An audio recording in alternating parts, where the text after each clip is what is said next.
Esses dias eu busquei algo pra jogar e não encontrei. Vasculhei a minha Steam inteira e a única coisa que eu vi foi um scammer querendo roubar a minha conta. É óbvio que eu não aceitei. Cansado de ser humilhado, eu fui atrás de uma coisa chamada Game Pass. R$35,99. Até que tá barato, né? Cala a boca. Tá bom, foi mal. Eu assinei, tá? Mas fui com calma. Comecei com Minecraft, então descobri Indiana Jones, aí fui pro Forza, Oblivion, Starfield e... acabou o espaço. Ué, mas como assim?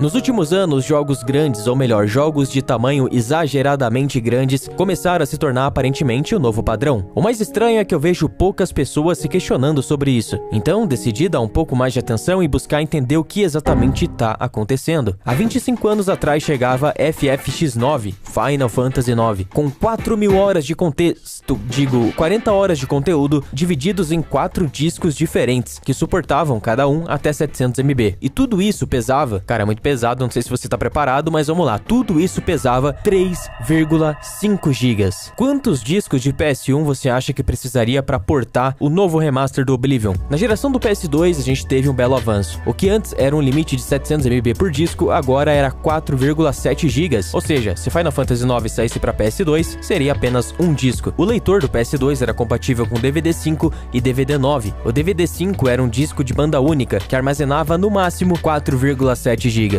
Já o DVD9 era um disco de camada dupla e poderia ir até 8,5 GB. Mas o leitor do PS2 não era mil maravilhas, então a tecnologia do DVD9 dava alguns problemas com o leitor do PS2. Não era a coisa mais compatível do mundo. Então, caso o jogo fosse maior que 4,7 GB, ao invés de usar o DVD9 de 8,5 GB, as empresas optavam por continuar usando o DVD5, só que dividido em 2 discos. Era menor, 2 discos não era tão prático, mas evitava maiores problemas. Louco, né? 13 anos depois, a gente teve o GTA V, agora no PlayStation 3. Porém, o PS3 com a tecnologia Blu-ray suportava 500 GB. É isso que eu chamo de evolução, hein? Porém, o 360 da Microsoft não possuía Blu-ray, que era da Sony. Na verdade, eles continuaram usando aquela tecnologia que a gente via no PS2, chamada DVD9, que suporta no máximo 8,5 GB. Então tinha um problema, o GTA V pesava 16 GB. Então, para resolver isso, a Rockstar decidiu quebrar e dividir o jogo em 2 partes. Porém, essa foi uma das últimas lembranças que eu tenho de jogos que foram divididos em 2 discos. Não me lembro disso acontecer na geração do PS4 e Xbox One. E aí, quando a gente chegou na atual geração, a nona, foi decretado basicamente o início da morte da mídia física. Ainda existe, mas a mídia física hoje, o disco, ele é só uma chave de acesso. Não existe mais conteúdo nele, fora o fato de que alguns jogos já estão lançando sem a própria mídia física. Então, realmente, a gente tá vendo toda essa história de disco e tudo mais, tudo isso tá morrendo. E daqui a alguns anos é arriscado até que os consoles se tornem digitais e virem um grande streaming. E se isso acontecer, olha, vai ser bem lamentável. Porém, qual que é o meu ponto com essa história toda? Eu falei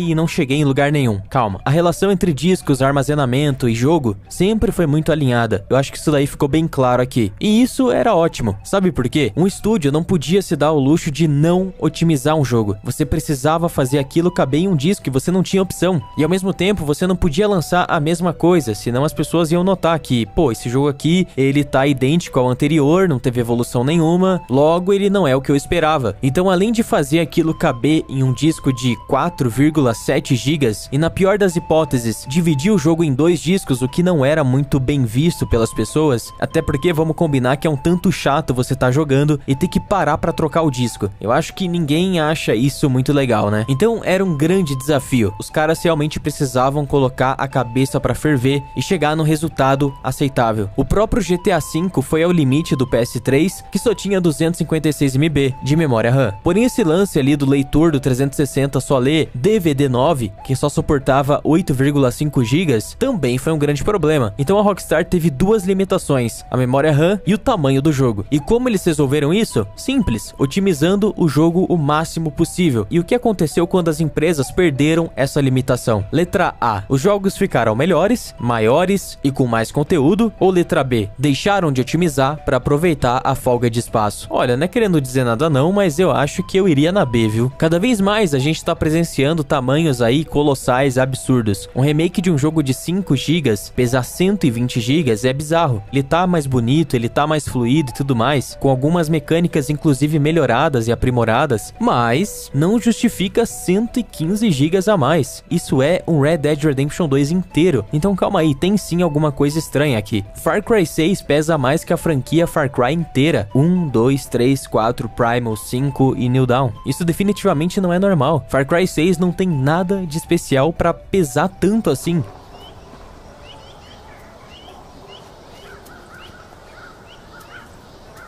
O mesmo vale pro COD. O Black Ops 6 ocupa o espaço do Black Ops 1, Black Ops 2, 4. Não tem como você achar isso normal, porque não é. O God of War Ragnarok pro 2018 tem uma diferença de 30 GB mais ou menos. Porém, se a gente vai pro PC, a gente vê uma diferença de 120 GB entre um e outro. Por quê? Bom, você já vai descobrir. Agora, o pior mesmo é Minecraft pesar 128... Tá, isso daí foi um bait. Me desculpa. E beleza, toda essa história é muito louca desde o começo até agora, mas qual que é o ponto? É uma reclamação dos jogos estarem maiores? É só isso? Não, definitivamente não. Isso serve para mostrar que, primeiro, a otimização foi pro caralho, porque não significa que porque uma textura é em 4K que um jogo precisa pesar toneladas. Existem formas de comprimir, de renderizar, de reaproveitar texturas para ocupar menos espaço. E lembra do Ragnarok, que eu falei que pesa 190 GB? Bom, isso aconteceu porque a Santa Mônica lançou o jogo sem comprimir as texturas em 4K, para você ver o quão absurdo o 4K pode ser nesse sentido. 120 GB a mais por conta de texturas.